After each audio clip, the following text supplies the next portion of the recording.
mahasiswa yang datang ke Taiwan dan belajar pada lembaga pendidikan resmi di Taiwan serta sudah menetap selama 6 bulan. Kemudian sentralisasi atau tingkat wewenang PPI Taiwan antara lain memberikan instruksi kepada pengurusnya, kemudian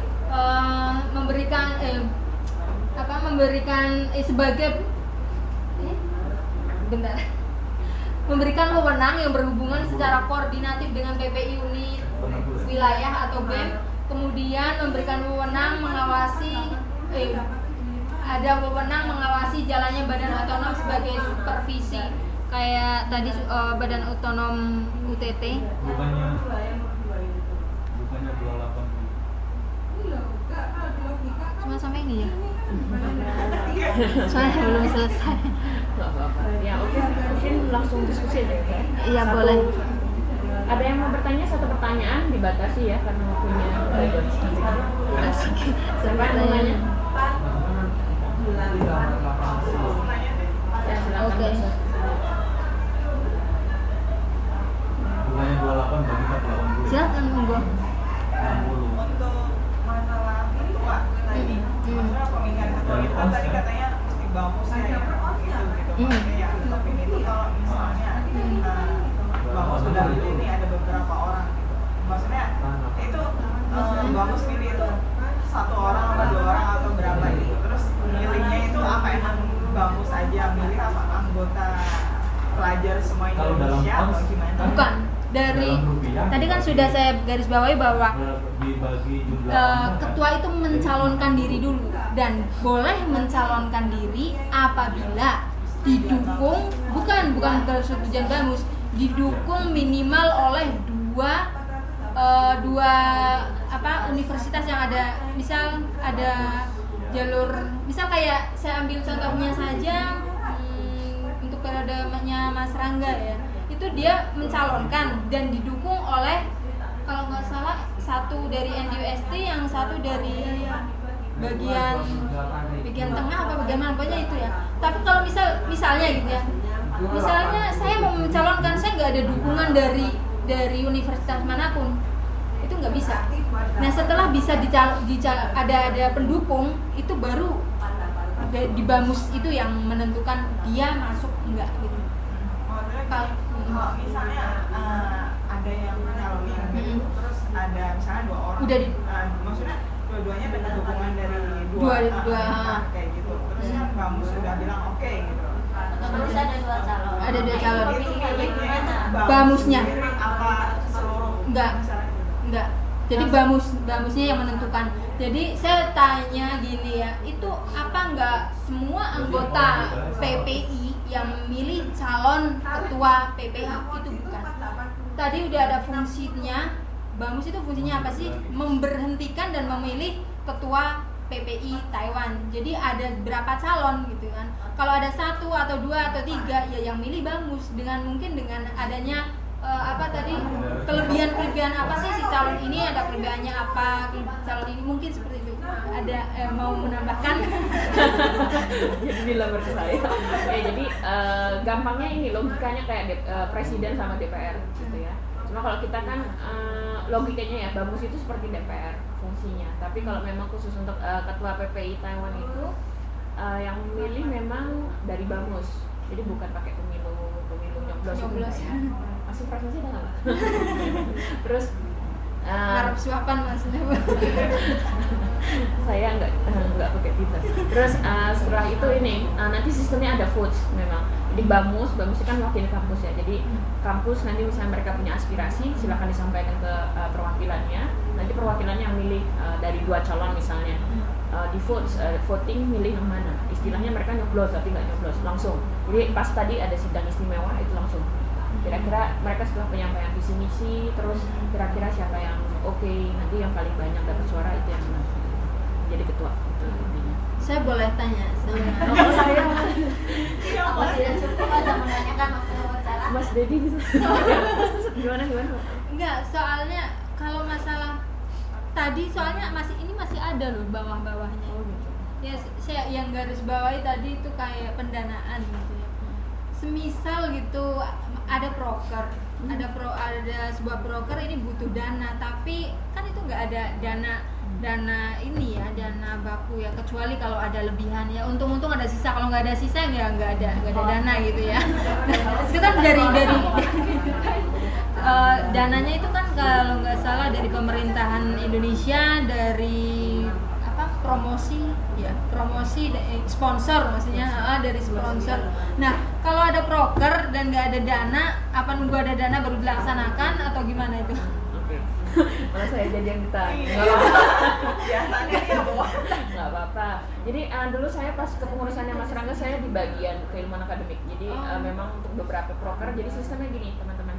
Kalau di PPI Taiwan itu kita sudah dari awal sudah bikin proker ya, dan sudah punya kayak gambaran besar rencana anggaran kayak gitu. Nah itu nanti bikin kayak gambaran besar kita sampaikan ke KDI gitu, karena bagaimanapun kan KDI itu paling atas dan memang sumber utama dana itu dari KDI. Nah setelah itu kebanyakan memang kalau untuk pada pelaksanaannya itu dana itu kita ajukan per project. Jadi misalnya ini udah ada proker nih. Dulu saya pegang project itu Hardiknas, peringatan Hardiknas. Jadi saya bikin proposal, ajukan kayak gitu. Jadi per project. Dan kalau misalnya tadi yang Mbak bilang misalnya kok ada sponsor, bagaimana itu juga ada. Tergantung misalnya seberapa besar kegiatannya. Terus juga kerjasama sama yang lainnya juga ada.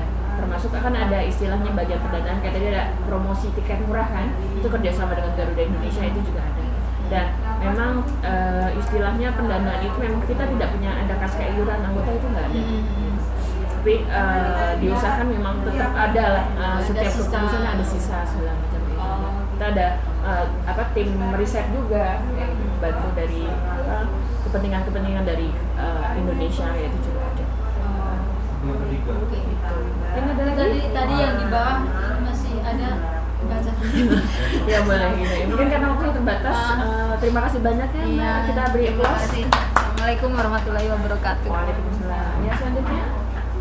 Ini kelompoknya berdua. Dua-duanya maju. Dua-duanya maju. Mbak We, terakhir ya Mbak We ya presentasinya. Suaranya kedengeran. Halo Mbak We, masih di situ? Halo Mbak We. Ya langsung masih. Oh iya, maaf ini tadi saya baru lihat ini ya. Gak apa-apa, langsung saya terakhir aja. Gak lama-lama kalau saya mau. Wah, saya mau nyala Mbak, nanti saya nanya. Kalau biasanya kalau yang susulan itu dulu ada, dia memang sengaja misalnya online, itu lebih saya bantai malah. Karena waktunya kan dia lebih banyak gitu ya. Nanti kalau misalnya mungkin gini Mbak We, kalau misalnya the worst case-nya, kalau misalnya presentasi hari Selasa bisa Mbak? Apa lagi? Kalau misalnya Mbak presentasinya hari Selasa bisa? Selasa. Kan kita kelas tuh. Bapak. Boleh ya? Berarti Mbak ini karena waktunya udah hampir jam 3 nih, saya nggak enak juga. Nanti Mbak lebih daripada keburu-buru, kan saya mau optimal nih. Pengen ngebantai Mbak. Enggak dia. Udah datangnya. Enggak Mbak, bercanda. Enggak, maksudnya biar kita diskusinya lebih optimal. Jadi bukan karena masalah ini ya. Sebentar. Ini yang mana Mbak? Filenya? Iya langsung. Tetap ikut aku sampai akhir ini. Oh ya Ada sip. waktu. Keren. Ini yang mana Mbak? Filenya? Apa yang sudah dikirim atau mau pakai yang ini? Belum. Mau yang pakai sudah dikirim ke saya atau belum dikirim? Oh belum ya? Belum ya? Organisasi PowerPoint ya? Coba. Ini udah saya urut berdasarkan jenis file.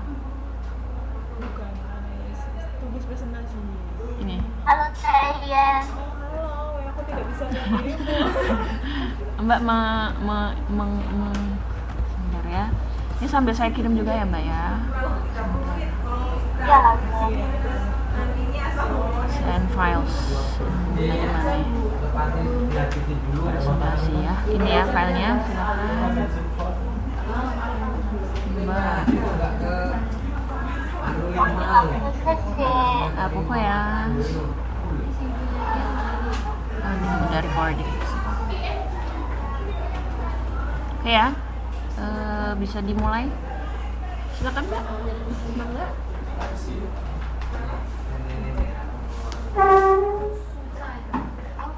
Wih Tayan. Sini tetehnya. dua-duanya. Mau terserah gimana peraturannya. Udah dibawa. Baru ada.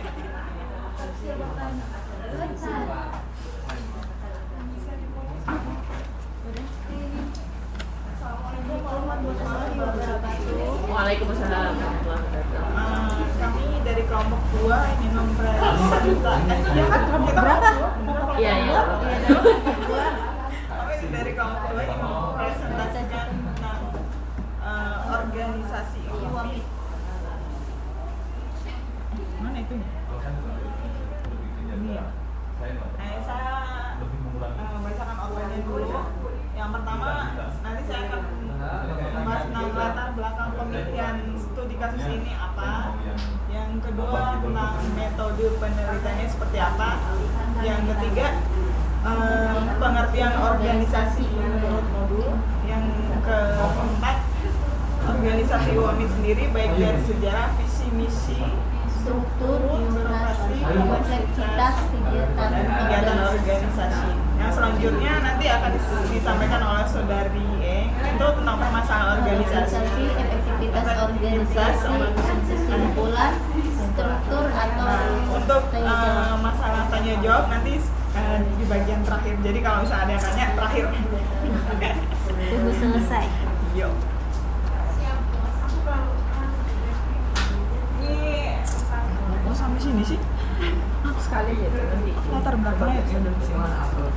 Latar belakang dari studi kasus ini pertama karena interest, maksudnya di sini karena saya ngerasa di sini sangat menarik ya. Organisasi UAMID ini kan organisasi yang sifatnya keagamaan, maksudnya organisasi muslim gitu. Sedangkan di Taiwan itu mayoritas penduduknya non muslim.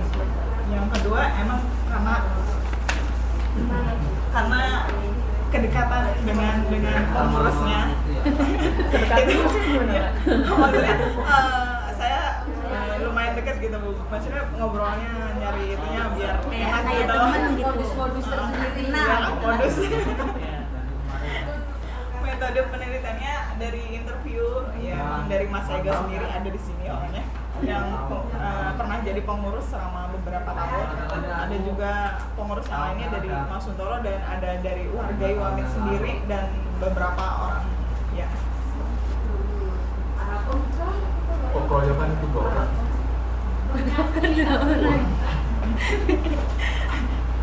Saya coba flashback dulu pengertian organisasi menurut modulnya.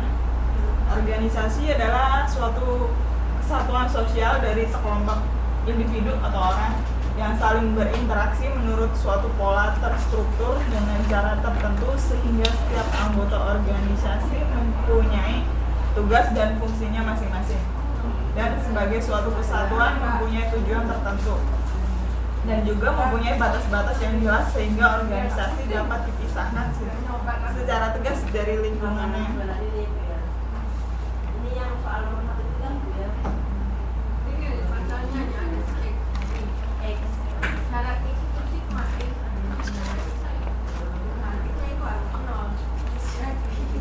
Ini lambang logo dari organisasi UAMID, Ikatan Warga Muslim Indonesia.